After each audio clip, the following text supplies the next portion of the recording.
Welcome to the Common Briefing Program. This is part of the Common Geeking Program.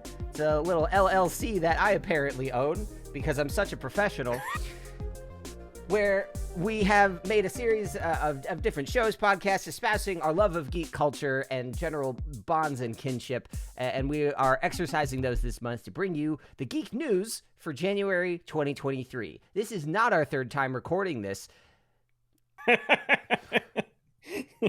I mean, it's our second time. The first time we messed up like a half hour of recording. This time we only messed up 5. So I don't know. Not half hours. So it's been 2.5 hours. We're trying very hard to just have a conversation where all the video and audio are recorded in a single digital file for distribution at a later time, so that we can share with you our jocularity, our exhaustion, and our insights into the most interesting and impactful geek news from the last month. I would love to say that the things we're going to discuss for your knowledge, your enrichment, and your edification were good news. But I've got some bad news, and it's bad news. The news that's bad. It's just all bad. January 23 saw some pretty disheartening revelations about things in various corners of the geekosphere. Corners in a sphere, that's new to me. But before we dive in, quick vibe check. I'm obviously in an overtired, manic state. How are the two of you doing? I'm all right. I'm tired, but I'm hanging in there. Also, further evidence of my state. My name is Colin. What are your names? My name is Jeff. Hi, I'm Timel or Chowder, whichever you prefer. I'm a little irritated. Just people won't stop pestering me about random bullshit. Also, I lost the game Marble Snap and lost 8 cubes. Was it double snap? Come on. We're not doing it again. We spent like 10 minutes on the first recording talking to you on Marble Snap. Please let that be the thing that stays on the floor. We gotta replace it. Marble Snap is so good. I had a bad day though. No, I get it. It puts you in a funk. I've developed a reflex where as soon as I lose a match, I swipe out of the app because I know if I don't, I'm gonna get tilted and just keep going for an hour, just like screaming and hitting soft things near me. Soft, inanimate, not alive things. I'm not punching plants, cats, or humans. Just pillows. I guess nobody would really care if you punched plants. Plants scream when you kill them. The plants might care. Yeah, plants scream. Okay, plants don't scream. What? But then why did I see a clickbait headline that said, "Did you know plants scream when you kill them"? I'm not making it. Argue with that. Yeah. Oh man, I want that on a t-shirt though. I don't punch cats, plants, or humans. Just pillows. I cannot. We tried recording this 48 hours ago when I had a lot of energy, and it's in the last 48 hours, it's all gone.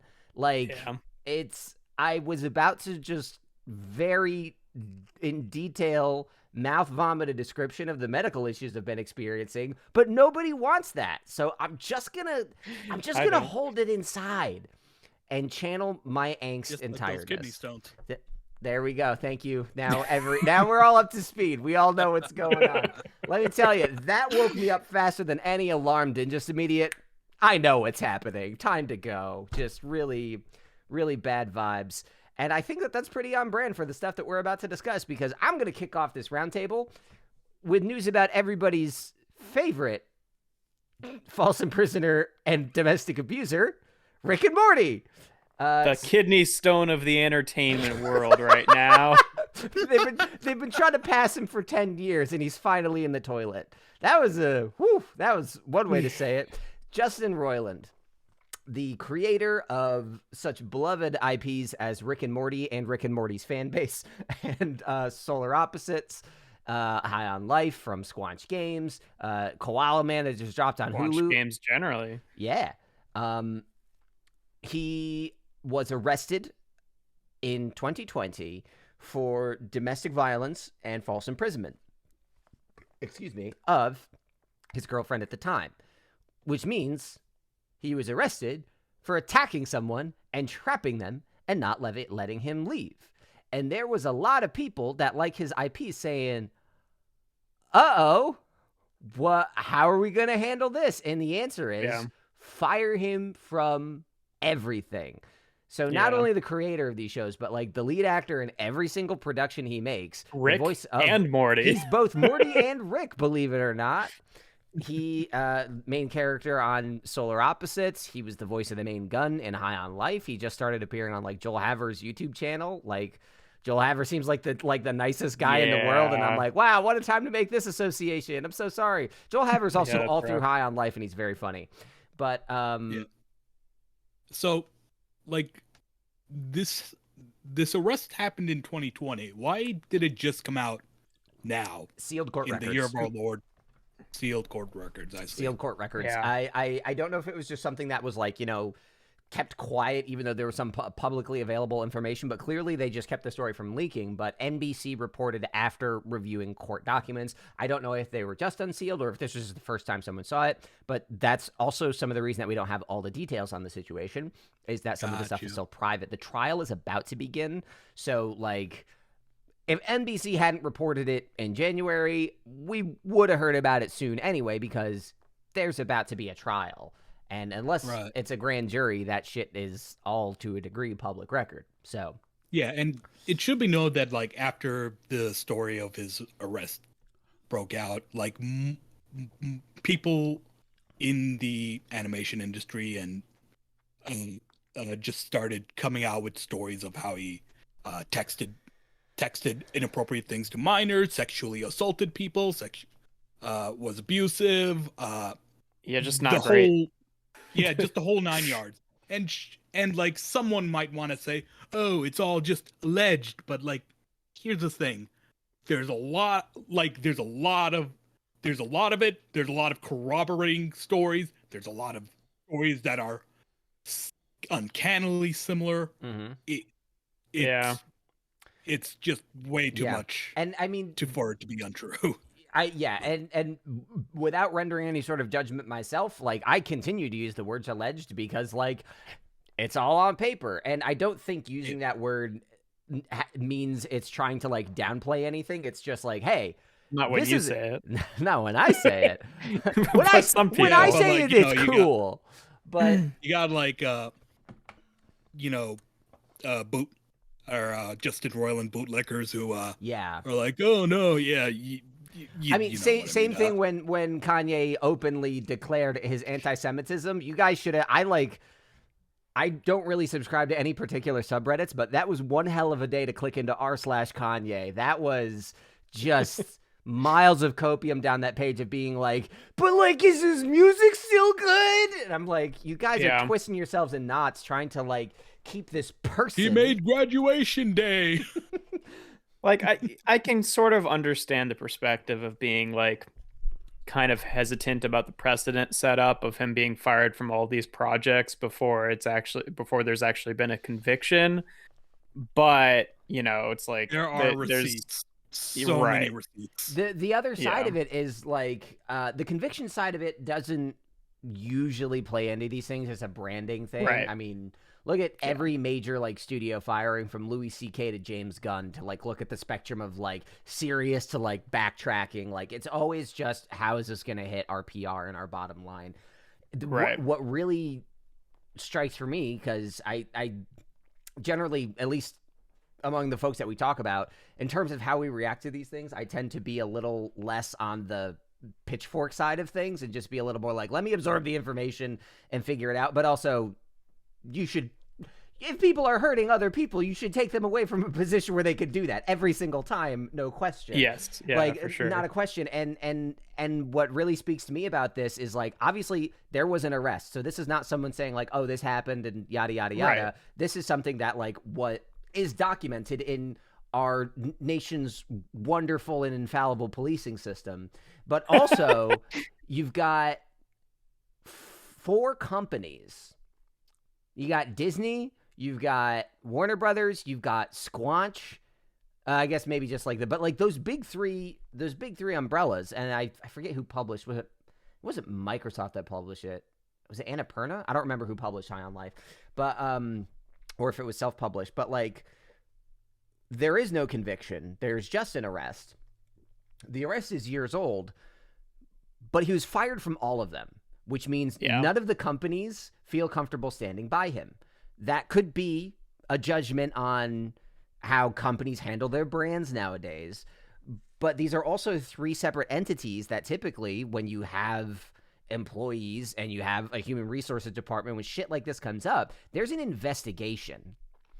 Right. So there was enough on their plate for them to say it is safer to cut the name that built these brands entirely than to continue to employ him.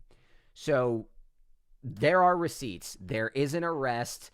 It is alleged. There is no conviction. But beyond all of that, the people closest to him are saying, like, you got to fucking go, dude. And that is, I think, is not a cherry on top.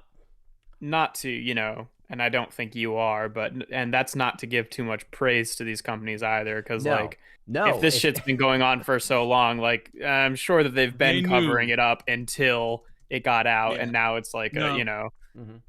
No, but plenty of people have said how they, like, reported this to HR or whatever, and they just, like, yeah, but he makes us money. Yeah.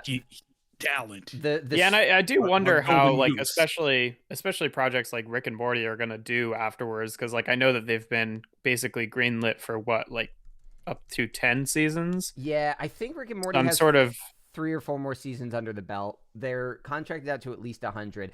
What Adult Swim has said is that they're going to recast the roles of Rick and Morty and presumably the other 8,000 voices he does for the show.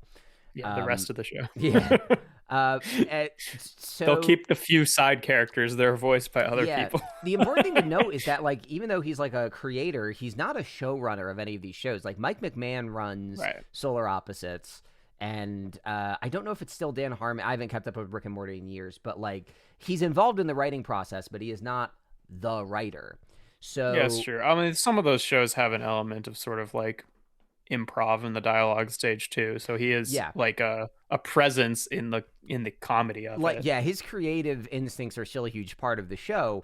But the important thing to note is, like, these are now operations that have been built and are being predominantly run by other people. So as shows, I think they can function, whether or not they retain, like, the essence and identity that everyone associates with the show. I think is I have no idea. I think that they will continue to be, like, well-made productions. But I mean, like, Rick and Morty kind of lost steam a while ago anyway, in terms of, like, Solar Opposites, the fans being super and, like, excited about it. Yeah. And also just all the incest subplots, like, what is up with that? I mean, so many. Why is there so many? It's like I'm watching a really bad anime here. I mean, Justin Roiland did call his shot with the let me out, this is not a dance song. Yeah, it did not age well. So maybe it's a good thing we're getting this lawsuit now before we find out about that one, you know? Don't want to see where that's going. Anyway, that was some pretty disappointing and upsetting news that is going to affect a lot of people. Like, right now, as far as I know, all the shows he's involved with and studios he's involved with are fine. But, like, how might this affect them going forward? Not just because of the people he hurt before, but what impacts might it have now? It's all. And there's going to be people that are, like, really hardcore Justin Roiland fans who are fans of the show that are probably going to, you know, are going to, you know, give out some backlash against the studios for cutting him, which is generally bad too. This is just my thought. Stop being fans specifically of people. Yeah, I've always been on that train. Appreciate their work, appreciate what they share and what they give, but as soon as you attach yourself to a person and link your identity want to decide that they're a good person, even though you don't know them, it's because, I mean, the context around someone's work can obviously change with new information, but at the end of the day, like, you could say, hey, Kanye is a very bad person, but he made excellent music. You can, like, those can both be still true. Like Rick and Morty. I still think it, like, especially the early seasons it's really funny content, and that it's undeniable that a lot of that is attributable to Justin Roiland, but that and him being a shitty person are unfortunately not mutually exclusive. Yep. Yeah, it's important to note that just, like, good art does not the ability to make good art and being a good person are not necessary. Yeah. Like, if you make good art, you're not a good you're not necessarily. If you make good art, you're a piece of shit.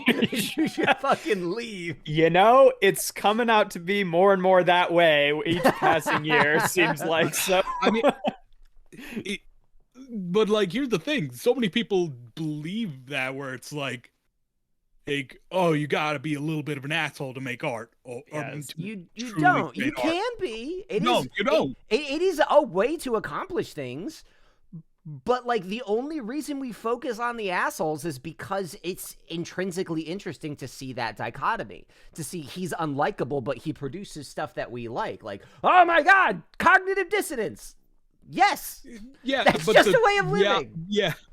But the reality is they're mutually exclusive. Your ability to make good art is not...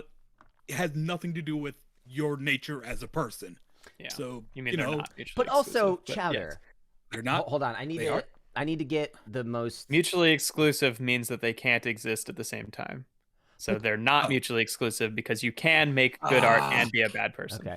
No, you're good. I think I got my pretentious face. But Chowder, what makes art good? You mean your regular face? Fuck off and die, Jeffrey. Moving on.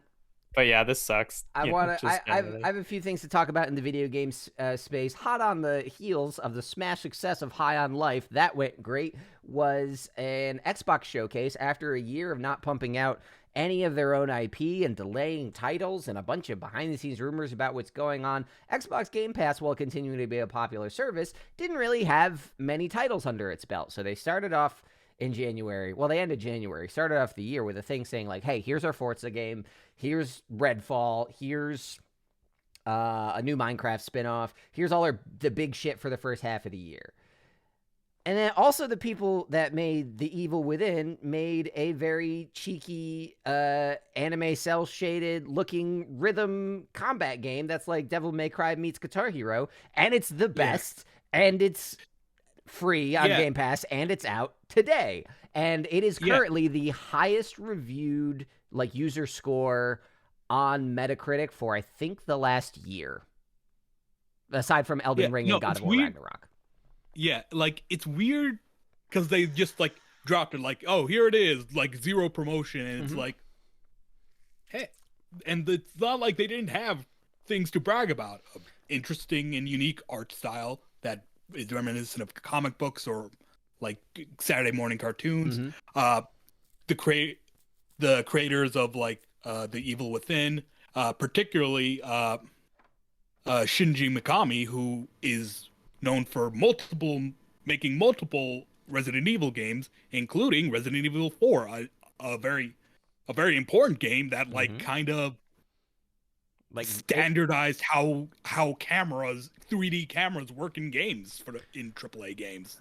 Yeah, and the surprise of it was kind of we haven't seen like this kind of stealth drop in a while, like a big high profile game coming out of nowhere. It's really hard to pull that off.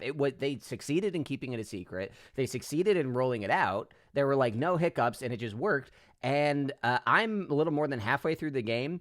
Early on, I was kind of put off by how slowly it rolled out different like mechanics and stuff, just because I was like, this feels very simple. But like every level, they keep stacking stuff on, and it just gets so bonkers. The characters are legitimately likable. It's constantly a joy to look at. You're tapping your foot the whole time you play. This game kicks ass. It came out of nowhere. It's really good. And it's like, you know, between this game and Krypton and Necrodancer, I've learned I have no fucking rhythm. Yeah. Like, if the devil came down to Georgia and challenged me to a fiddle duel, I'll just tell him, just save us both the trouble. That's just now a fact I'm gonna like when people say, "What do you know about Chowder?" I'm like, "Oh, well, if the devil came down to Georgia and challenged him to a fiddle doodle." I've been reading too much Dr. Seuss Fox and Socks. But no, Hi-Fi Rush, I think it's newsworthy because, one, it's a surprise. That doesn't happen very often. Two, it is a critical and user success that we haven't seen in a while, aside from big AAA titles. Three, it, in terms of sales, this game is on Game Pass. For those of you who don't know what Game Pass is, it's the first month costs $1 to sign up for, and you get hundreds of games that you can play whenever on Xbox and on Windows PC, like the biggest desktop computing platform in the world. And yet it's still on Steam. It is in the top 5 revenue, top 5 sales, and it is making tons of people are buying the game. So it comes in with a handicap for sales, and it's still beating out a game like Forspoken, a big AAA PS5 PC tentpole that is not doing very well. And it's just like really interesting that among all these factors, it's also just raking in money. Because they've given themselves an excuse to not. The really cringy advertisements weren't helping the game. Like, the game could be great, but like... Forspoken, yeah.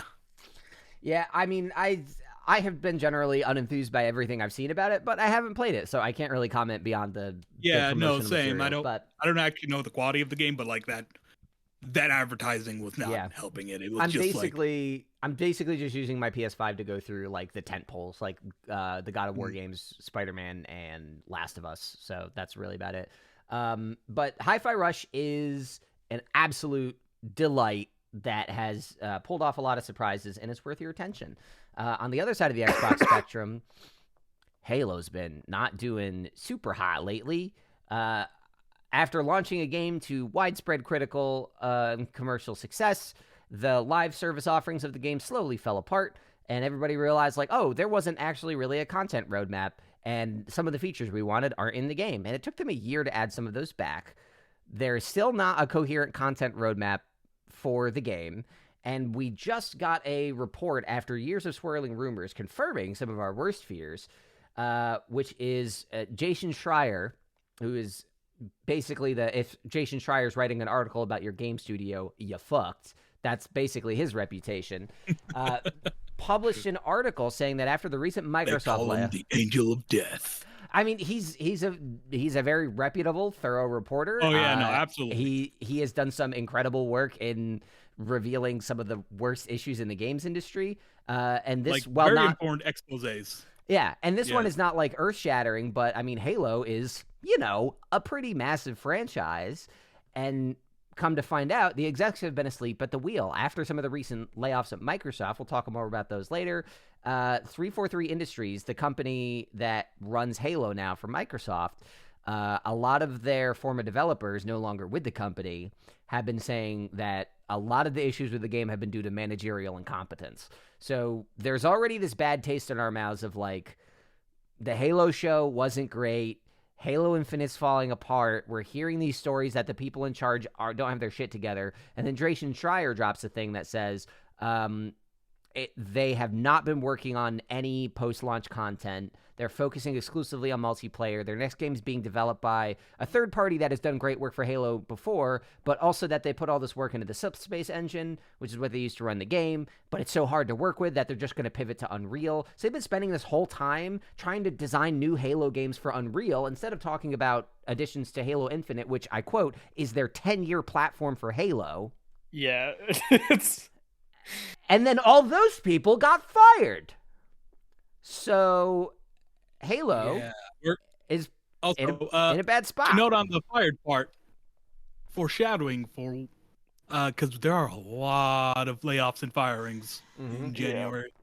It's we'll get into that. Yeah, so I've talked about Halo before just because I'm like interested in it, but I think this is like legitimate news because with the Last of Us show coming out, there have been a lot of direct comparisons to Halo. In the That's realm not of fair. I'll get to it in a sec.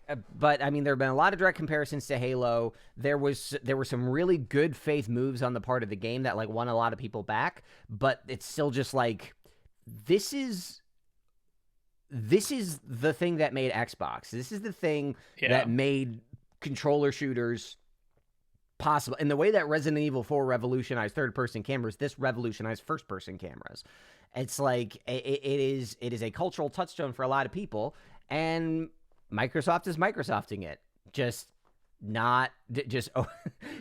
over-hiring, under-managing, and leading us to this spot, which is a huge waste of talent and money.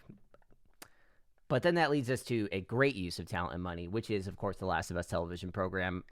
The show slaps. I just played the games for the first time, and a lot of people say these are some of the best video games that I've ever played. I wouldn't totally agree with that. I think they have problems. I think they're really good. And I was like, I've seen other video game stuff adapted into TV shows. Example, Halo. You know, a show that took some liberties from the games. And books. It was all right, but it was quite a departure.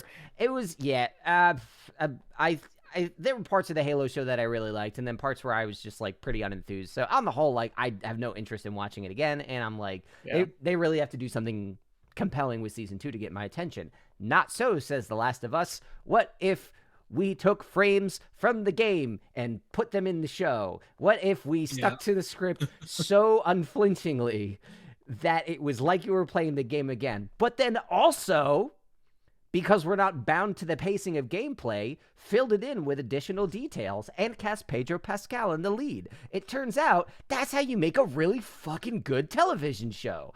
It's so good. Just have Pedro Pascal. It worked for The Mandalorian, worked for Last of Us. I mean, I wonder how many people that are mad Master Chief took his helmet off just want him to go. They'll just cast Pedro Pascal and then just have him say, like, I can't take the helmet off. And then people will be like, I'll watch anything. I don't care who he fucks after this. Look. I will always insist Master Chief should have kept the helmet on when he went down. Oh, my God.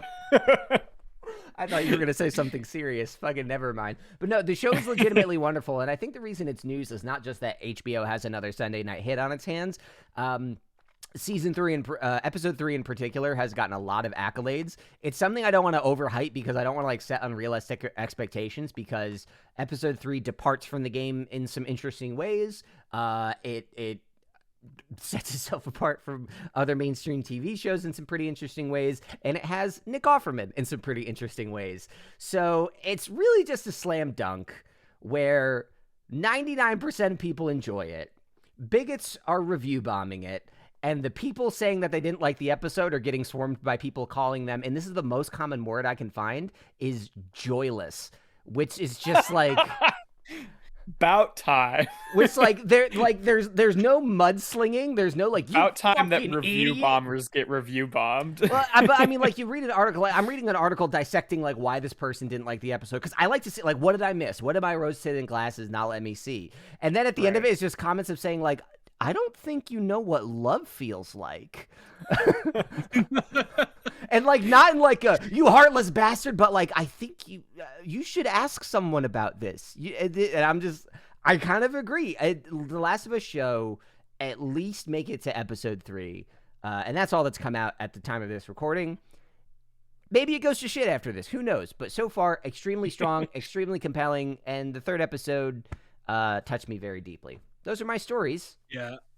Yeah, I will say that like when they eventually get to Last of Us Part 2, they're gonna have an easy time, because like, a lot of good things about Last of Us Part 2. The pacing's not one of them. It is paced and structured horribly. Yeah, I think the story of 2 is exceptional. The emotional themes in 2 are so well executed, just like all of the people I murdered in that game. But also the fact that he didn't have a choice. Yeah, it takes the winds out of my sails a little bit for a game that is like so explicitly about the horrors of death and how being angry and hateful and exercising that is like damaging to everybody. I think it communicates that so well, as it's forcing me to stab people in the neck repeatedly. So there's like a little dissonance there where it's like, I think like playing these games, I'm like, oh, of course the adaptation's good. I'm playing a TV show with a controller. It just is that already. So I think part 2 for its I mean, the critical reception for part 2 was like through the fucking roof, but in the community, it's like, it's a little divisive, which I guess makes sense because it's following up on a very divisive ending to the first game. So I guess we'll see. Jeffrey, you got some news for us. Hit us with it. I do. I've got a couple short kind of headline stories and then one that's a little bit beefier to talk about. Beef! Yeah, beef. First of all, we got the announcement of the release date for the next set of episodes of Transformers Earthrise on Paramount Plus. So those will be coming out on March 3rd, which is pretty cool. Exciting because I liked the first Earthrise. Which one is that? Am I just forgetting the title? Earthspark. Earthspark. Sorry. Okay. Transformers reuses a lot of titles and has a lot of variations on the same few titles. Earthrise is the toy line. Earthspark is the show. Throw together a noun and a verb in some order, and it's probably a The number of times that the title "Robots in Disguise" has been used is fucking disgusting. It's like you have to refer to it as like, oh, Robots in Disguise, the comic. Oh, Robots in Disguise, the 2001 series. Oh, Robots in Disguise, the 2015 series. Anyway. So yeah, new episodes of Earthspark are coming out at the beginning of next month, and that's real exciting for me because I very much enjoyed the first several episodes of Earthspark. The second bit, hey Colin, did you know Bionicle is back again? They can't keep doing this to me. Sort of. Don't get too excited because Lego released a promotional set basically that is kind of like a celebration of Bionicle. It is a new version of Toa Tahu, who is entirely brick built. So like using the regular Lego system so it's like instead of Technic. It's like a statue of Tahu. No, it's actually more posable than the original one because it uses like their little ball joint things and stuff like that. Oh, so it does have Technic elements, but okay. Yeah, I mean they're not. It's like more standard Lego stuff that isn't really there's ball joints in regular Lego now that aren't like Technic joints. But I am too far out of the Lego game. Yeah, and it's like a promotional thing. It's a gift with purchase that you can get either on Lego.com or some like Lego stores if you spend over $100 on like particular Lego brands, like not just anything, but like particular things. And I got it. Isn't that fucking cool? Oh, that's cute. Look at that little guy. Yeah, wow. He's got a little stand and everything on his little surfboard. He comes with a little fucking Takua on his shoulder. I was about to ask which one it is. That's a mix of the fact that he's got the surfboard. That means it's probably a mix of the original Toa Mata and the Toa Nova version of it. Well, the original Toa Matu Tahu had on his packaging art was riding a little stone surfboard. That's fair. So it's not it's not an accessory that he came with. He didn't have the accessory until the Toa Nova. Yeah, so it's pretty much just the original guy, but just made out of bricks. On his chest. I never understood why they put the some had a flat nothing and some had a black dot in the middle, and I never really understood why. But that's kind of cute. I like that. That's a cute little guy. Side by side, that's what they look like together. Wow. But yeah, it was a really cool set, and haven't seen that. I may have had to buy some other sets that I would not have probably otherwise bought. But you know what? I was getting into them. Turns out Lego City has actually some fun stuff in it. Hell yeah!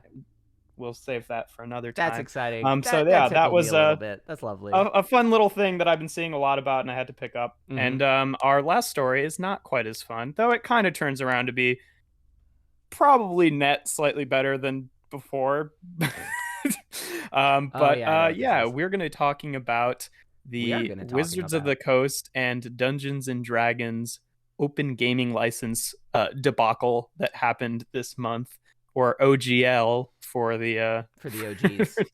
For the OGs. But basically, I've been hearing about this from a number of different sources all month, but Wizards of the Coast, the company that is a subsidiary of Hasbro, who makes Dungeons and Dragons, back in around, I want to say it was like 3rd edition, they introduced, it was like 2000 or 2001, I think, they introduced a open gaming license, which I'm going to need some help kind of filling in some of these details here because I don't entirely understand it myself, but basically was a policy that people could use the mechanics in Dungeons and Dragons to make their own sort of content, which protected things like, making homebrew campaigns in D&D and making content related to Dungeons and Dragons. Not that it was made for this at the time, but how it's been used is a lot of people have made a lot of real play podcasts like Critical Role or Adventure Time or Dice Populi. Did you say Adventure Time? Adventures. I got fucking a long time ago. We did a podcast episode on Adventure Zone, and I fucking kept referring you to it as Adventure Time the entire time. That's cute. Adventure Time also does some D&D stuff too. Yeah, they though, do. To be fair, I don't think it would really fall into the OGL stuff, but no, certainly not. But yeah. Until this month, where there was a leaked copy of the new OGL introduced by Wizards of the Coast, which basically meant that these kind of things would no longer be protected, which is kind of a huge dick move to the community at large, because really the only thing that let's be clear, there's no hyphen between huge and dick. It was not a huge dick move. It was a huge dick move. Dick move, yes. People weren't like, wow, look at Hasbro. Big dick energy Hasbro, making it so none of us can play I'm the upset, game but I can't help but respect them. Because it was a real bummer, because basically the community of D&D and why it's popular is based on all of this sort of external content, like people, making original things, homebrew stuff, making their own campaigns that people can play. And, even there's like companies like Pathfinder, which were essentially built as a, Paizo. A new, like Paizo's the company for that, sorry. Right? Yeah. Paizo made Pathfinder. Yes, you're right. Which was essentially built as like an alternative to D&D when 4.0 came out, because people didn't like 4.0 very much, version 4.0 of Dungeons and Dragons. So Pathfinder was kind of the response to that. But then, it wasn't as big of an issue because everyone liked 5.0.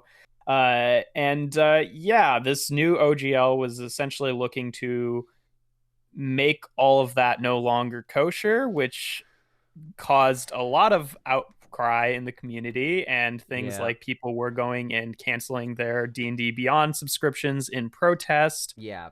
And eventually Hasbro released a statement and walked this back, and decided that they weren't going to go forward with this new OGL, and they were going to stick with the new one, or the previous one, which is great. But it's also like, it's another story of Hasbro's been doing a lot of things lately, especially like in communities like Magic the Gathering, where they've been making a lot of really transparently scummy business decisions that basically just fuck over their audience. Yeah.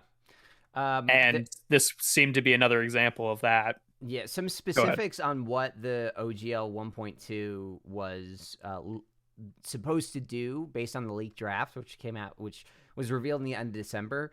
It wasn't just that it was going to say like, hey, stuff going forward is going to not follow this, but the stuff that you make on the new OGL, we can use without license, without pay. Right. It is ours. Just like, we could just take your shit. And the example I keep throwing out there is there's official Tolkien estate like owned stuff that ties into the OGL. So try telling Tolkien that you own Tolkien, and they will sue you into the fucking ground.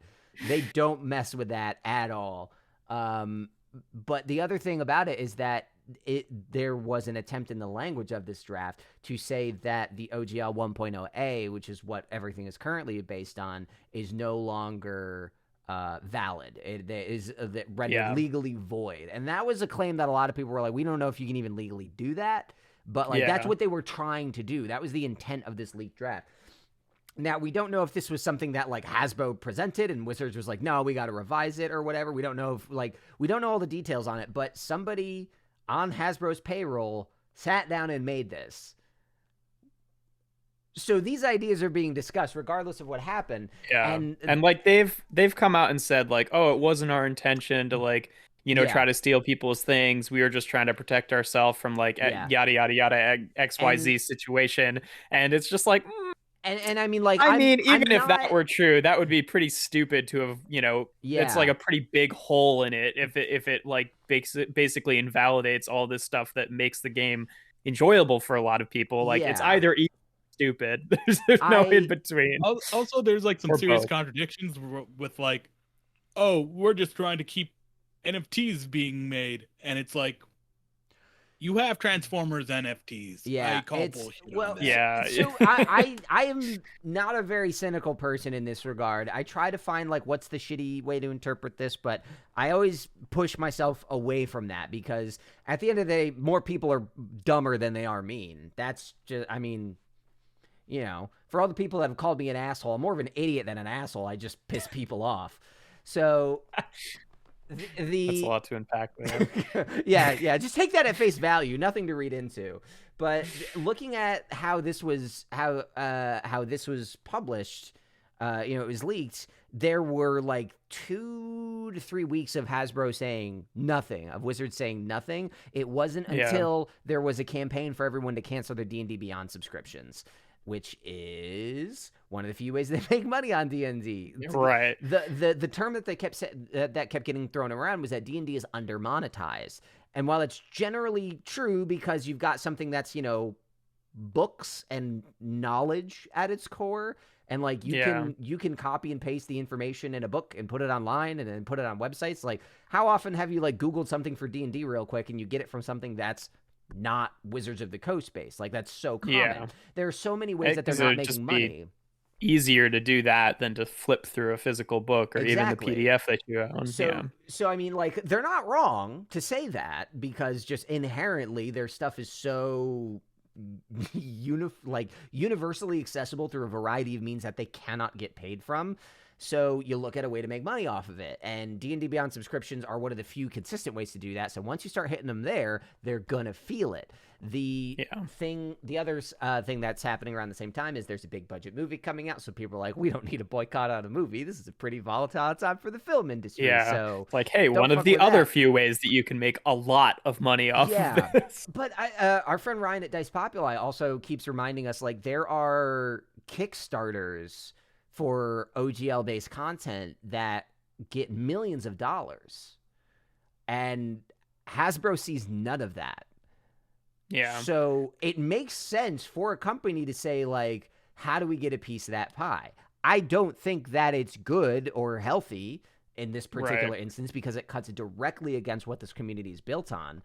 But at the same time, is like, if the community is built upon this being so accessible largely for free, then you do build a fucking significant following of people that are very loyal to that idea and inadvertently end up spending money on things towards Hasbro. Like, it's like being excited about the D&D movie and how much that's going to make, buying the D&D Beyond subscriptions. Like, they still make money off of it. It's just like they're not making money off of all the things that could be made money off of. Hit us, you don't understand. Their problem is they're not making all of the money all the time forever. All right.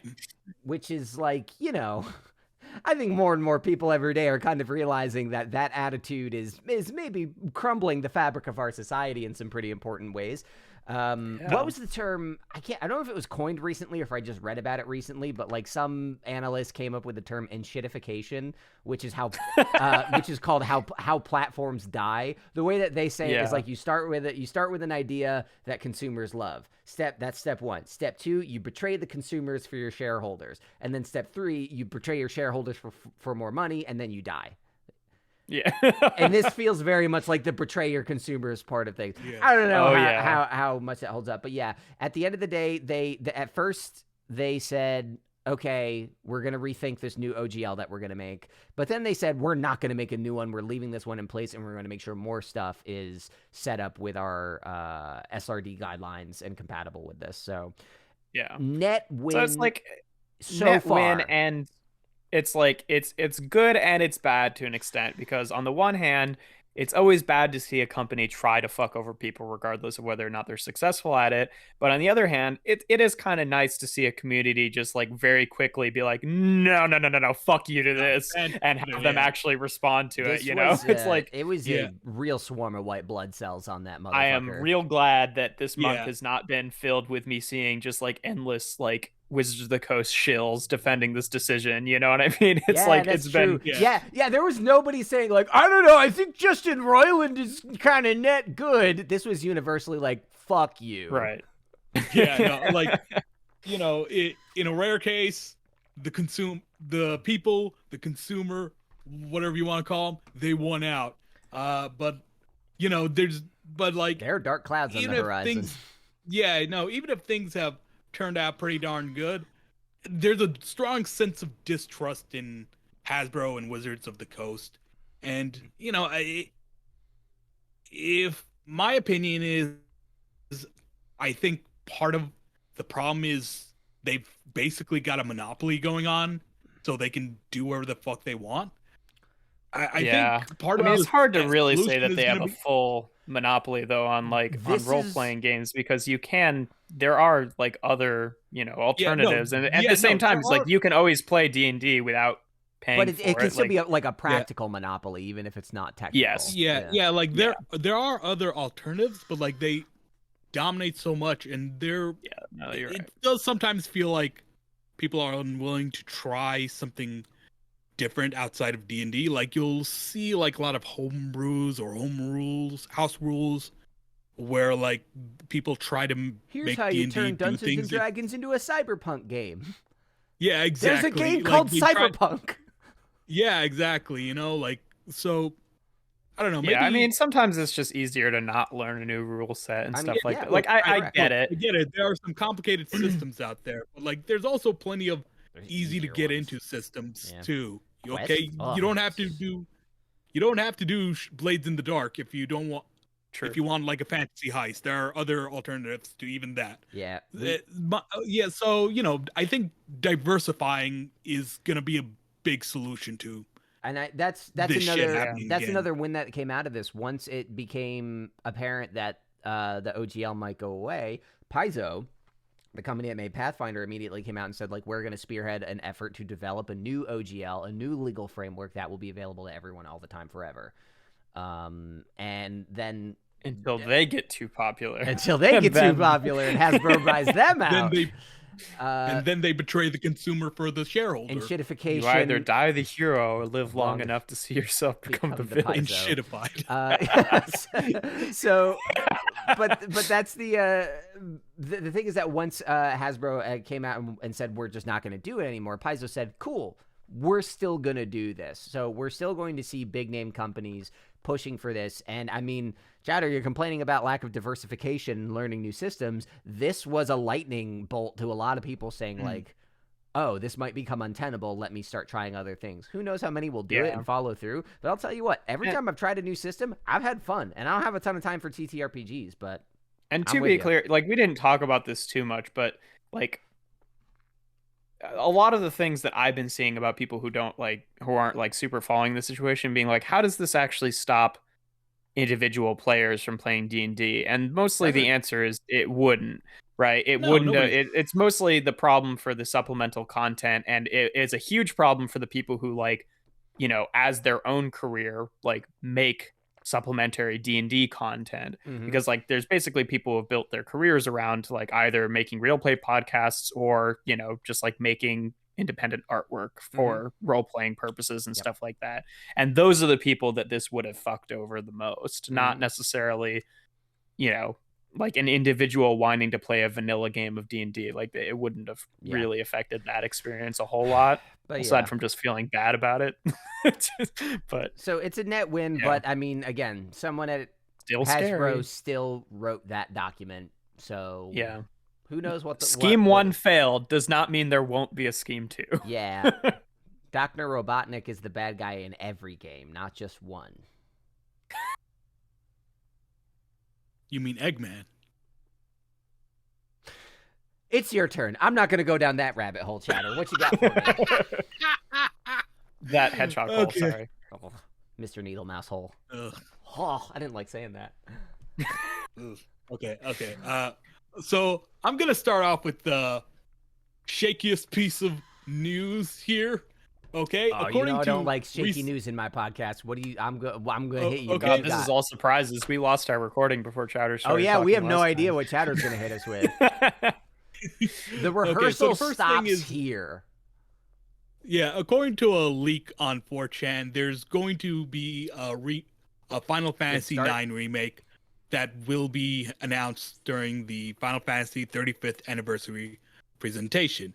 Allegedly, it's gonna have Hironobu Sakaguchi on board, who, if you don't know, he is the creator of Final Fantasy. You know, like when Final Fantasy VII Remake got made, it basically got like almost every important person from the original Final Fantasy VII to make it.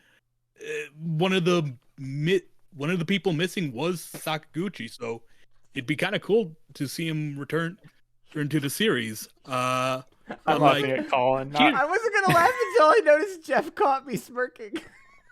What? Wait, he's laughing at the name Sakaguchi. I see. Okay. Anyways, yeah, it also says things like, oh, there's gonna be Final Fantasy Tactics and stuff, and it's just like, this is all questionable as fuck. This leak is questionable as fuck. But here's the thing. I want to believe, man. I want to believe. You can't let confirmation bias drive the news cycle. What are we? News reporters?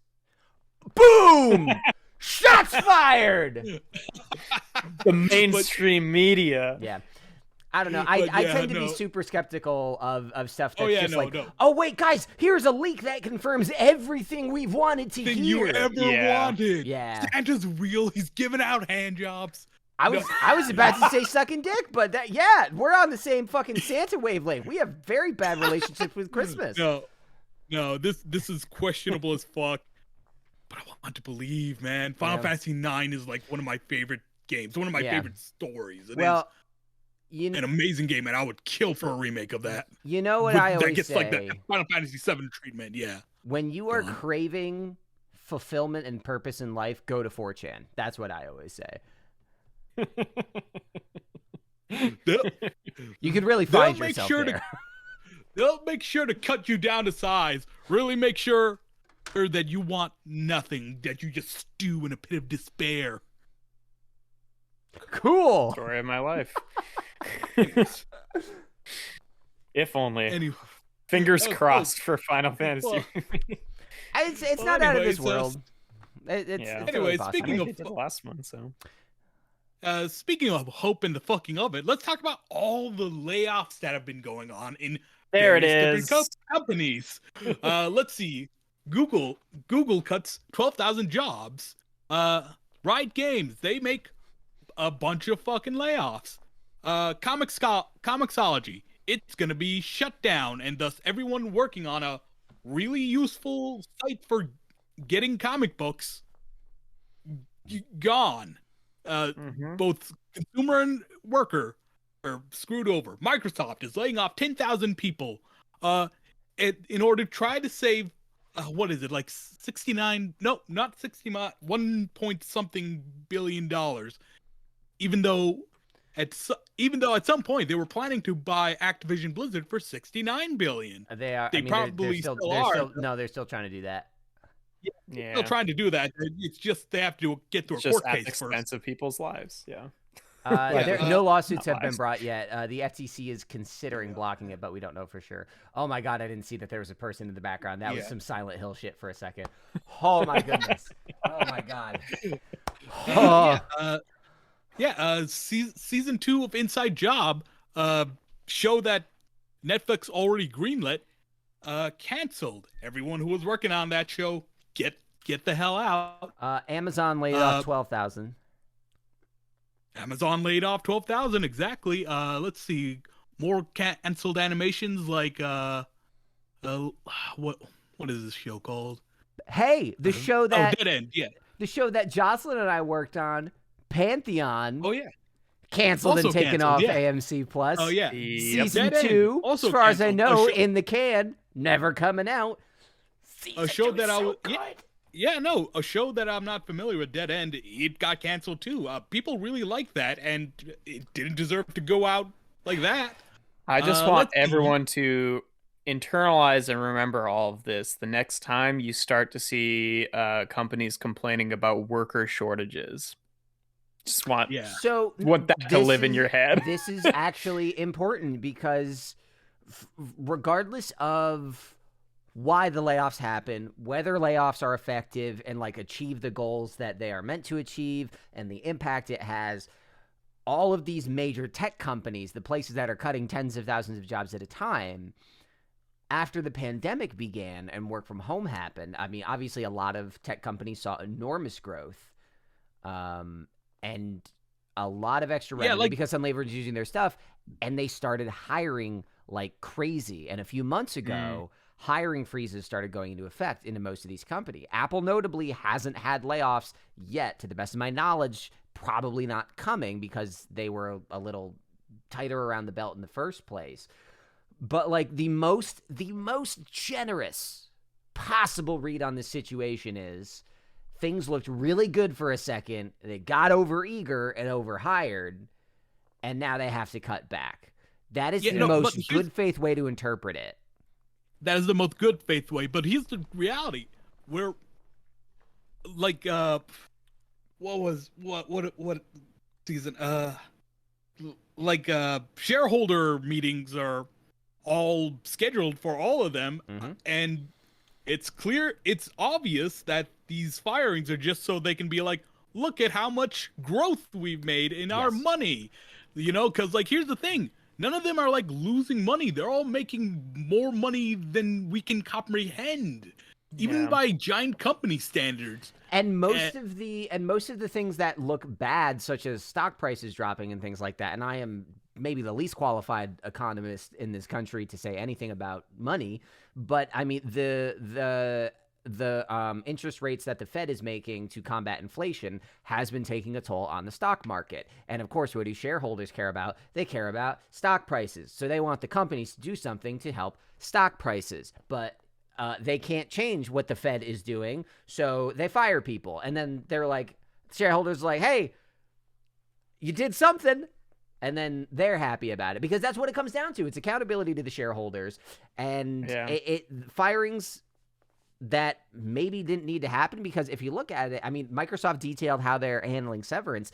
It's really generous. Everybody's getting like as generous as a firing can be. Like as generous as firing 12,000 people. 60 days notice, 6 months severance, job seeking services, transitionary services, and stuff like that. And I'm like, at that point, just keep paying their fucking salary. You're spending, and like Google shut down Stadia, and because Stadia was all cloud-based, they were like, yeah, so we're gonna, Siri's catching everything I say, we're gonna, shut the fuck up, Siri. We're gonna shut down Stadia, and because there's no physical goods associated with this, we have to Siri,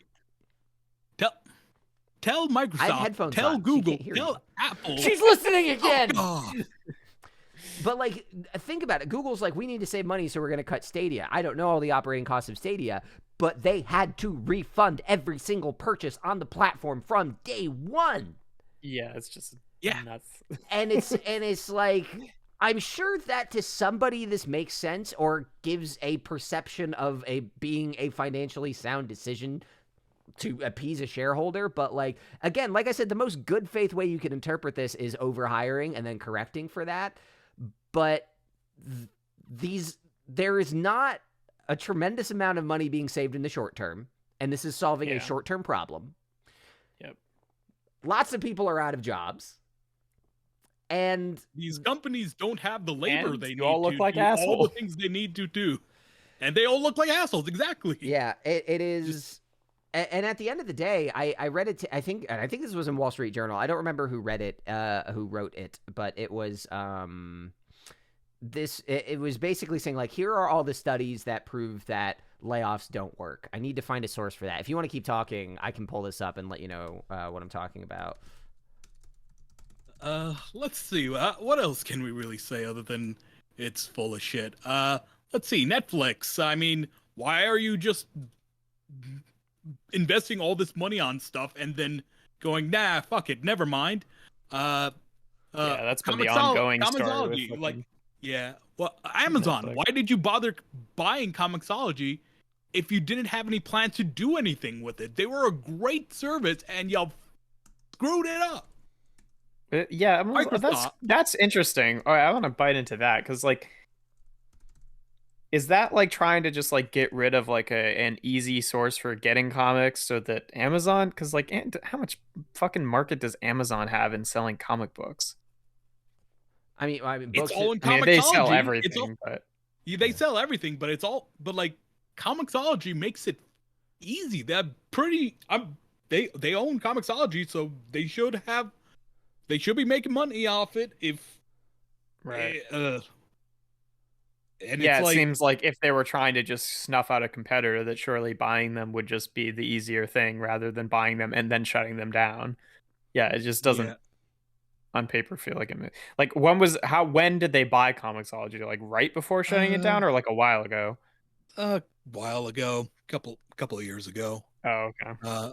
So yeah, it's just like, man, Comixology was really good. Like, it had like any kind of comic you would want. Like you're into like the weekly superhero stuff, it's there. Manga, there.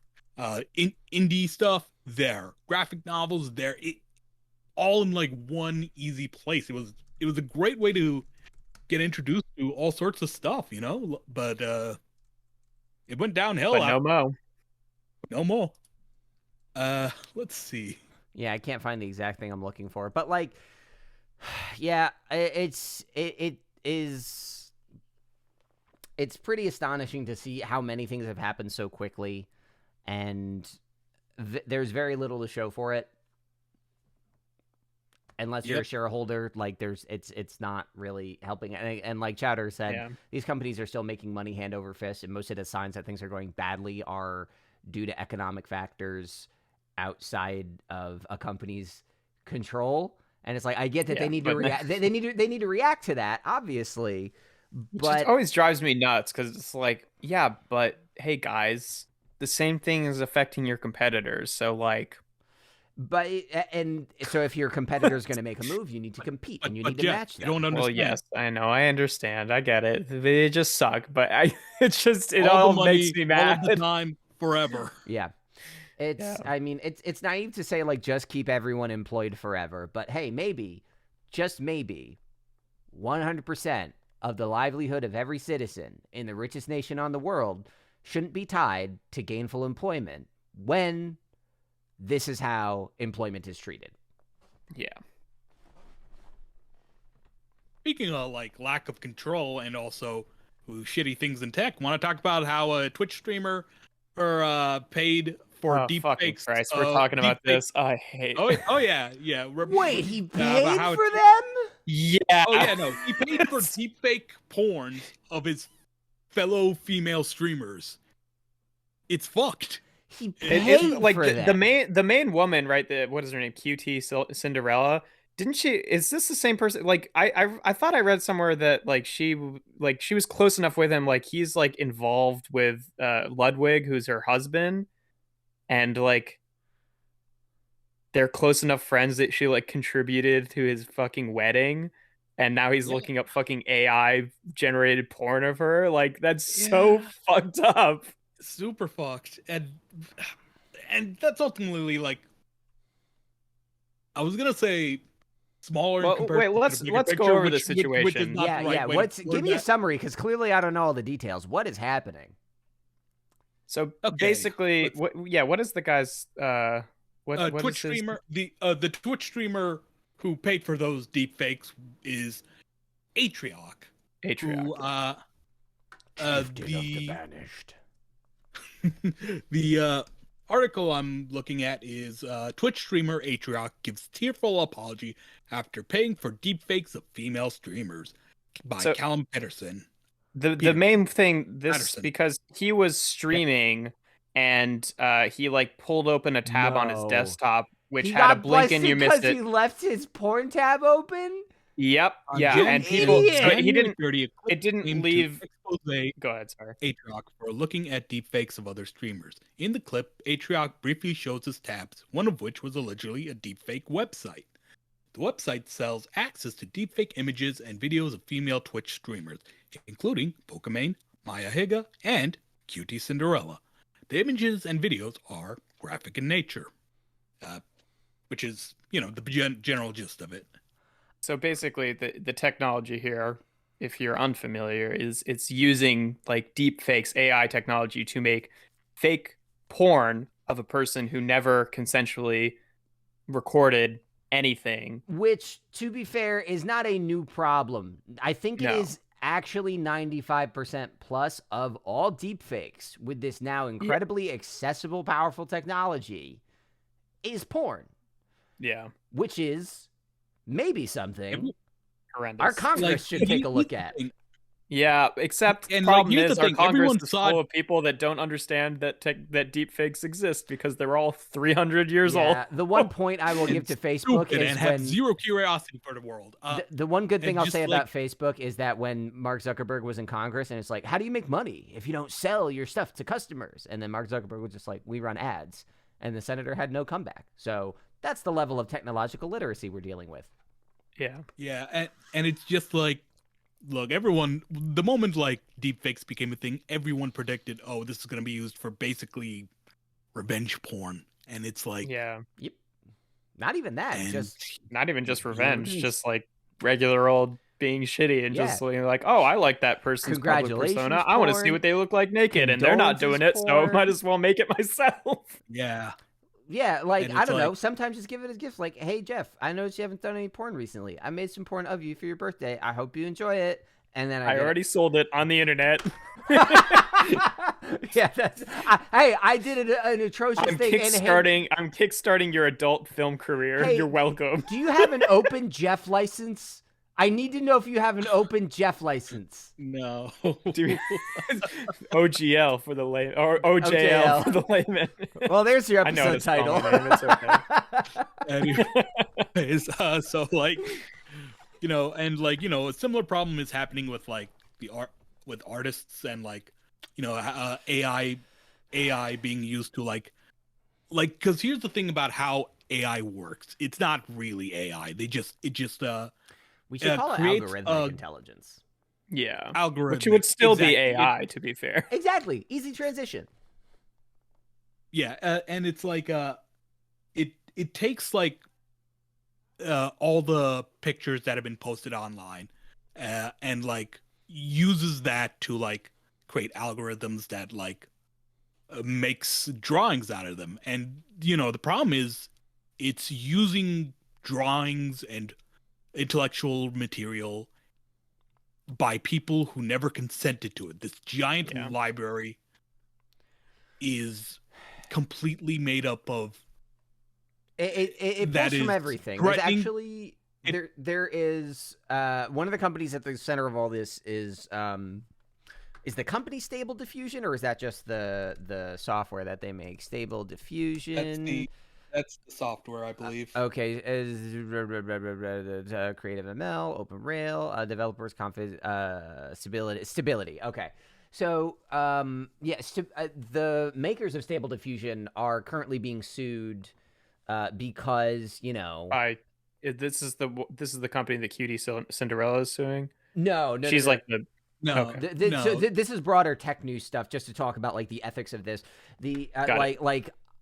Essentially, the problem comes down to the fact that like AI is just using a giant database that is scraping the internet for images, whether they are licensed or not, just any image it can find, using that to train its algorithms. And the people that make those images have no recourse. They have no credit. They have no money. Or in this case, just have those faces.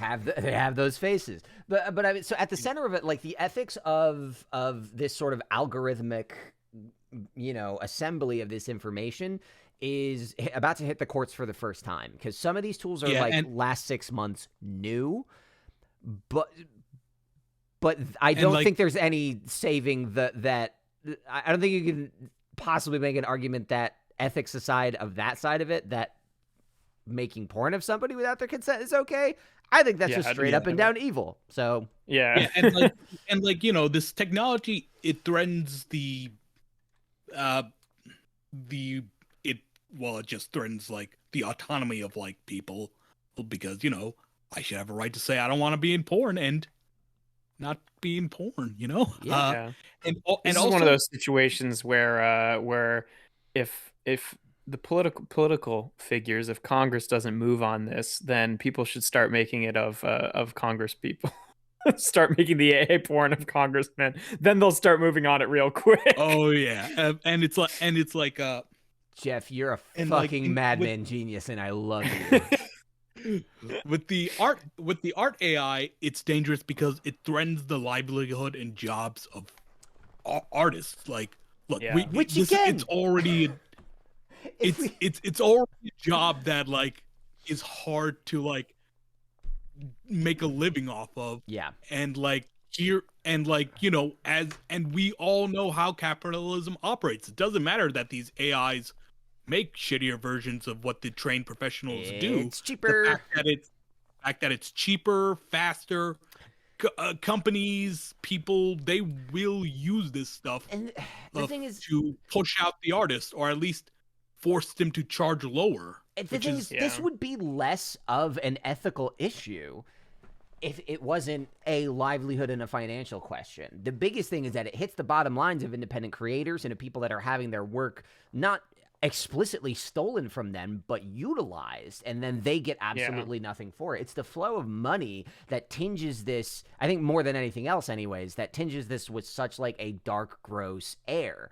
And once again, if maybe we had a society where people's basic livelihood and necessities weren't tied to this kind of employment, it would be easier to have a conversation about the technical aspects of this, because this is legitimately transformative. And the obnoxious thing is that the fucking AI and crypto bros that hawk this stuff are like, you're missing out on all the potential. And it's like, no, you're missing all the practical, actual impacts that this has on people. We just don't, like, we don't have a system that supports this execution of it. So we need to be slower and more thoughtful and more considerate, and we're not. And then we're leaving our tabs open. Yeah, like quick history lesson. The Luddites were right. Like, so nowadays we see the word Luddite and we think person who doesn't want to be involved with technology, but the origins of Luddites is actually in the textile industry, right? Like you had like textile work was a very demanding job that like required years of practice and craftsmanship, and you know, you had an entire communities of professionals whose livelihood was making textiles. Then factories, and then like, you know, the Industrial Revolution happened, and like factories like made that easier, and the Luddite movement was like, hey, so are we gonna still have money? No. In fact, you're gonna have to work at our factories for like pennies compared to what you used to make. I can't live off that. Well, fuck you. Also, you're probably gonna die in these factories. Yeah. And so, you know, it's the ever automation. Like, it's just a problem with capitalism, right? Is that in theory, right, is like all of these new technologies are supposed to be making the workers' lives easier, but the problem is, in capitalism inherently translates that to, if your life is easier, you should be being paid less for it, because work is less about having a job fulfilled as it is and making again, people the difficulty in this money. description that you're stating is determined by individuals, not by some sort of universal definition. Right. So all this does is funnel money away from it. But like those are the ethics with just the AI art side of things. But yeah, this is as a tool for deepfakes. The immediate concerns where this is going to be used for a lot of political bullshit and a lot of porn bullshit. And we were half right. Yeah, I mean, it's like, because like and to continue on with that, the actual seed of this story, right? Like, you know, there's been multiple like apologies put out by Atrioc, the person who accidentally kind of leaked this, and mostly it's been met not well by people. Didn't but he sit there on stream with his crying wife sitting behind him? His wife crying in the background. Yeah, it's just like that was my first awareness of this issue, and I'm like, why is he doing? Like, I didn't know the context. I was like, why is he doing this to her? Why is he making her sit there and cry on camera? Makes him look more sympathetic. I don't know. It's like, hey, just a reminder, he does have a woman in his life. Big Rittenhouse energy. Like, it's like everyone knows you're sad because you got caught, not because you because you regret what you did, man. I know, because he was part of his defense was like, oh, I got morbidly curious and this was wrong and I shouldn't have done this. And it's just like, okay, that's still pretty screwed up if it's just like, oh, you clicked on a link that you shouldn't have or something like that. But like, this was stuff that you had to pay for. That involves several steps of like, that's like, that's like the fucking when cheaters are just like, oh, it just happened. It's just like, do you know how many steps you have to get to before it just happens? Yeah. Like, no, you don't understand. I was naked and then I slipped on the rug and I fell and my erect penis that was erect penis for AI porn of my friends. It hit the double click button on my watch to confirm the payment. It's never done that before. Typed in my credit card number. I mean, bad. Metaphorically, bad. That's exactly what happened. Yeah, and like, you know what? The main person like that has been kind of like talking about this was one of the victims, this cutie Cinderella, and she's been like leading this lawsuit against the company that made it, and I'm pretty sure that resulted in them actually like the guy who was like who actually like did that like took it down, and she's still suing, which I think is the right fucking play. Yeah. Yes, and I hope that gets as much traction as it needs, because it's just like this. It's not just enough to like kick that shit off the internet when it happens. It's like, no, people need to face real bad consequences for doing that shit, because it's like the most heinous thing that is like impossible and like out of your control. Like, maybe I'm ignorant. I also feel like I feel like when it comes to a lot of like when we're talking about the ethics of AI art, I think that is going to be a very difficult thing to legislate, because there are so many fuzzy definitions. It all comes down to a lot of feels like an easy one. This feels pretty easy to say. If you are publishing pornographic content of a person or their likeness without their consent, you did a crime. Yeah. I guess this also does come down to this was something I think a senator said ages ago, just like, I don't know how to define pornography, but I know it when I see it. And I'm like, if that was enough for you to make laws on it before, it's still that. That part hasn't changed. I don't know. Yeah. I'm just it's bad. Like it's like I don't know. I guess I'm less hit by the story because of how prevalent this issue is. What is killing me is that he left his fucking tabs open like a jamoke. That's his job. He's showing off his computer all the time. You don't leave. My side screens are not being recorded. I still close everything out. There's nothing suspect up. I'm just like, what if I made a fucking typo in my Destiny guide scripts? I don't want someone to see. Like, I don't understand. Colin made sure to take out all the tabs where he took out the AI-generated porn of Chowder and I before we started recording. Why do you think I have such a manic energy? I can't look you guys in the eye right now.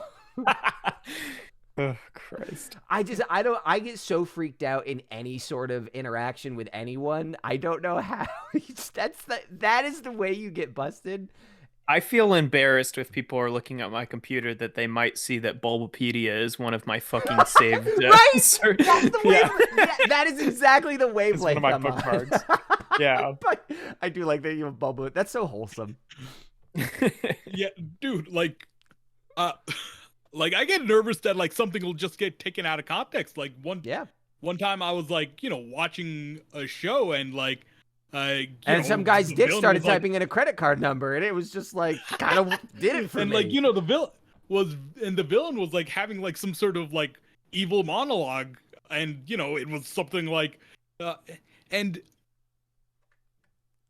we will rule over the little people and the shadowy cabal, and it's like taken out of context. It sounds like I'm listening to some fascist right talking point. Good news for you, it was the bad guy of the program. So I think but here's the thing, like someone like walks in and like doesn't have that context and It Yeah. just looks like Kinda I'm like watching how- some Just like Jordan Peterson Chowder, bullshit. famous Alex Jones fan. Yeah, but that's yeah, the same phenomenon of just like, oh, I'm watching this really compelling, riveting comedy drama show that I love very much, but if someone's gonna walk in, it's gonna be during the one sex scene in the whole show. Right, yeah. Which Or apparently, the one time where, like, you know, racial slurs are being thrown out, and it's like, okay, well, what shows are you watching that I'm not watching? Chowder. No, I watched The Wire. Never mind. Anyway, Never this mind. is all not to say that we're saying he should have just not, he should have just closed his tabs. No. He should not have ever opened those tabs. Correct. Yeah. correct. That just makes it also hilarious to me. That is how he got busted. You know, every once in a while, someone does something stupid, and you're just like, that's the stupidest way you could have done that, my guy. This is really stupid. Yeah. Stupid problems. I'm sure we'll hear more about this kind of thing in the future because it's like it's a problem. Because Because we like live in it's like hell. people have like you don't even have to be like obviously the people that this is going to affect the most are like public figures who have like lots of more images of themselves, right? But like the stuff that people put up like on Instagram, like people could go and just like do this of people in their lives, and that's still like screwed up, Yeah, no, you only need one picture of the person in question, and like well, the computer I has mean, you need a certain number of pictures to Yeah. Well, here's the thing: the computer, algorithmically. the algorithm has an entire library. It just needs to study the one person to put their face on a different body. You get, Right. depending on the software, depending on how you use it, training it on more images can get you a more accurate result, but it is possible to do this very threadbare. So it is a remarkably accessible technology at this point, which again begs the question, why aren't there Like laws this is about the early it? But, days of the technology. It's only going to get better. Yeah.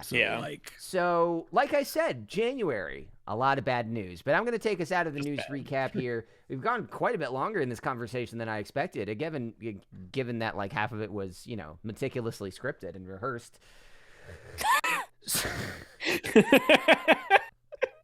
So what we like to do at the end of this is try to come to a consensus of all the stories that we talked about. Which one do we think, regardless of how interesting we felt it was to converse about, what do we think is the most important thing to take away from this?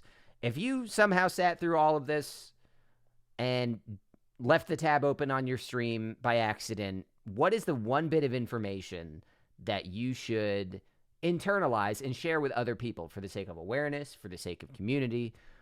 We're going to nominate a story, each of us, and see if we can agree. What is the top story for Geek News of January 2023? Go ahead, Jeff. Go ahead. I was going to say, like, it may not be the most important thing, and I feel like it turned around in such a way that made it if you less say of Bionicle. No, I wasn't going to say Bionicle.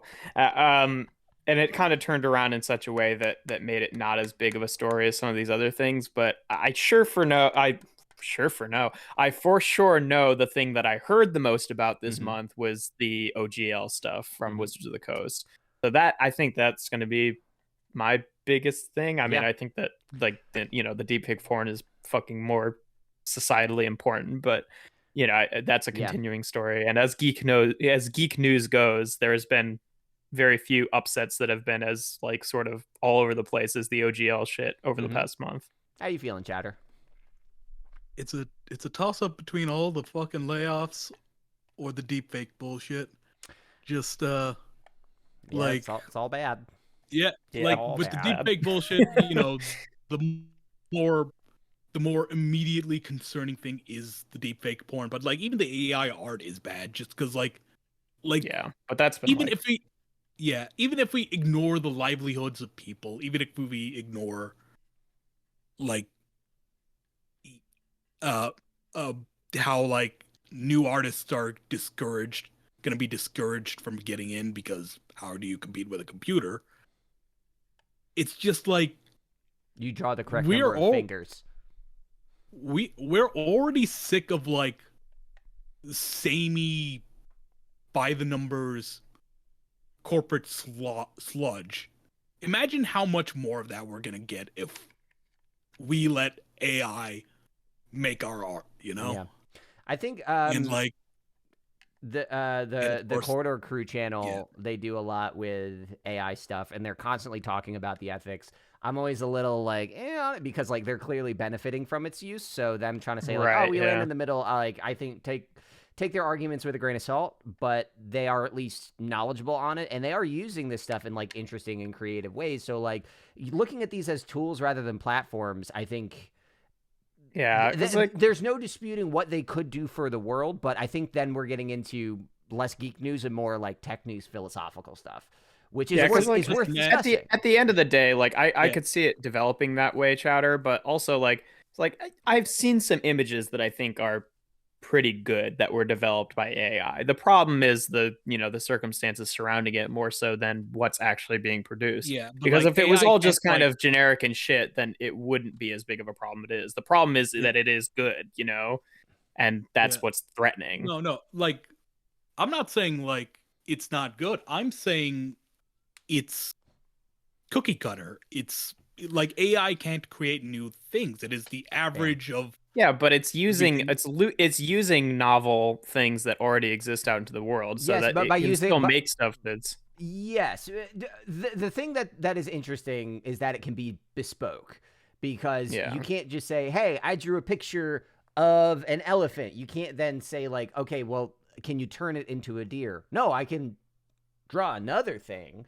So that flexibility and that malleability, the lowering of the barrier to entry to like translate your mental images into something is a novel function, and that's probably part of what the lawsuit's going to be. But Chowder is right that again, it is specifically trained on existing image data. The computer it still can't. I'm not making an argument for it being okay. I'm just saying it's. I just think you guys are. I'm pushing back against the idea that it's all just like generic and. But I do agree with Chowder here is that companies that use this are going to be like, hey, what if we fire our art department and let for sure, let Joe just type out the not just the firing the art department, but then what happens when you have like one person just typing in prompts until they see something that they like? We're then not necessarily dealing with inspired artwork. We are dealing with the algorithmic proceedings based on fucking whoever in HR that is being conscripted to churn out a YouTube thumbnail. Like it's just the fewer people we have creating original things, the fewer original things we have. Like it will eventually go down that road if there isn't some sort of equalization. All that said, I think I'm joining Jeff for my nomination on the OGL, because for all the stuff we've talked about, it is dead center of geek news. It is at the heart of geek culture. It espouses a lot of really gross things that we've been seeing. Ends in a weird win that feels good. And for all the shitty things that happened in January, I think that this is the one that I think it also can create the most positive conversation and constructive conversation of the things that we've talked about. Because if we want to talk about the AIR, if we want to talk about the layoffs, if we want to talk about Justin Roiland, at the end of the day, those conversations are just going to lead down the road like, this is a bad thing. How do we handle it? This feels a lot more like we have just now been confronted with an existential problem at the core of this thing we love. How do we band together as a community and come up with new and novel solutions? And like, it feels like a more expansive, like this is the beginning. Paizo's still going to put that new license out. People are trying new systems. This didn't just collapse inward. It is starting to grow something new. And I'm interested to see where it goes. Cool. Right. OGL.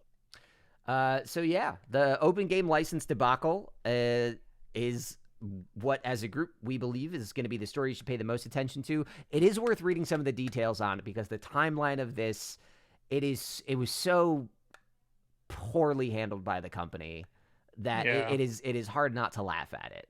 Like it is the corporate equivalent of leaving your unethical tabs open. Oh my God. Just like showing their ass the whole fucking time. Optimus Prime was crying in the background. It was just terrible. I think that's a porn video now. Showing your ass while Optimus Prime cries in the background. Right on Pornhub. Cuctimus Prime. Anyway, we're gonna be. That wasn't funny. No. It wasn't. We're just at that stage where everything is so upsetting that just everything is funny. I need to find joy in something, man. This is just a slog. Anyway, for those of you that did stick around and watch us, I did have fun talking about this stuff with you guys. I always learn a little bit more, and I'm kind of hoping that next month we'll maybe have some good news and not just Hi-Fi Rush was fun. Yeah, right. Good luck with that. The only good one. Well, actually, I'll tell you what. The only good news. So yeah, we'll be back in a month to recap some of the stories from February 2023 in the Geek News sphere and give you an idea of what else you should be paying attention to. JoJo Lands comes out later this month. Yeah. We didn't even talk about the network Netflix password sharing thing just dropped, and everybody's crying piracy again because it's like you realize we only use you because you're convenient, right? The second you're not convenient, like you're done. We're pirating. Yeah. Like here's the thing, piracy was eliminated just by you guys being convenient, but like that's it. I'll tell you what. Going back, I canceled my Netflix a while ago. That was a pretty easy decision for me before they made this change. But I guess we're going to see how that shakes out because that news just dropped like yesterday, and it'll be fun to see unfold over the course of February. So we'll be back then. Again, my name is Colin. My YouTube channel for Destiny 2 guides is starting to pop off. I'm getting close to monetization. So that is quite fun because I don't play enough Destiny as it is. And you can just find that. My gamer tag is Ketch, Ketch, and I'm just trying to crank that stuff out. So if you play Destiny and you're like, I want to play the game, but I don't want to watch 2-hour videos to know what I'm doing, mine are 3 minutes. There you go. There you go. And I've been Jeff. I also have a YouTube channel where I do toy reviews, also getting a little bit close to that 1,000 subscribers for monetization. So hell yeah. Maybe we'll get there in the same time. Wouldn't that be lovely? That'd be exciting. But yeah, that's Alchemist Prime Reviews on YouTube. And yeah, that's me. Hi, I'm Timel Chowdhury, or Chowder, whichever you prefer. You can find me on Twitter at Timel_Chowder. Also, you can find me on our sister podcast, Dice Populi. We are having like a weird quantum split timeline thing going on right now, so and you're legally allowed to continue. Yay! Yeah. I gotta say, and I'll probably talk about this on that show at some point, but like after having everybody else DM a story in that game, I put together this one big fucking puzzle, and for like a couple sessions, it seemed like they were going to get stuck, and then they started cracking it and unfolding the puzzle, and it is just so deeply thrilling to design a piece of D&D content and have someone like hook into it. So, I mean, that's my testimonial about why the OGL is good. Are you squinting at Tahu? Yeah, I am, because I had it sitting on the table earlier, and I was like, oh, it's got yellow eyes. That's wrong. Tahu's eyes are supposed to be pink. And then when I look it up close, the eyes are pink, but they look yellow from over there. Wait, and yellow on screen. They look pink. What color does that look like to you? Your whole thing is tinted yellow, so maybe that's just skewed. Like, your whole room has a yellow tint to it? No, that's just the color of the walls. Oh, that's not the light? Those aren't white walls? No, they're off-white. Oh, interesting. Okay, well, the yellow hue to your entire screen is... My mind is wiping that out, and I see pink eyes. So, like, don't share... It looks more pink. Don't share binoculars with a Toa. That's what I always say. Don't use the same pillow as Tahu. Don't let him fart on you. Okay. I think... I'm sure that's a deep fake as well. Tahu fart. Tahu farting. It's miserable. It's just bad. I think I've said enough things to prove to everybody how tired I am, so I am going to actually maybe go to bed super fucking early. We'll find out. Jeff and Chowder, thanks for hanging out. Everybody who watched, thank you. I hope you tune in again next time for us to entertain you and talk a little bit more about what's going on in the world. So we'll see you guys in a month. Thank you so much again. God, I really am tired. I'm a disaster. Yeah, we just gotta end it. Okay, we're ending it right. Chowder, say the thing. Say the thing so we can end it. Bye. Ciao. Durr.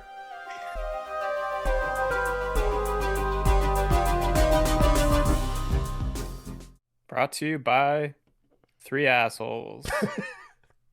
That I know that I got a weird energy right now. You really just cut the other direction. I was not expecting to just be kneecaps like that. My name is Colin.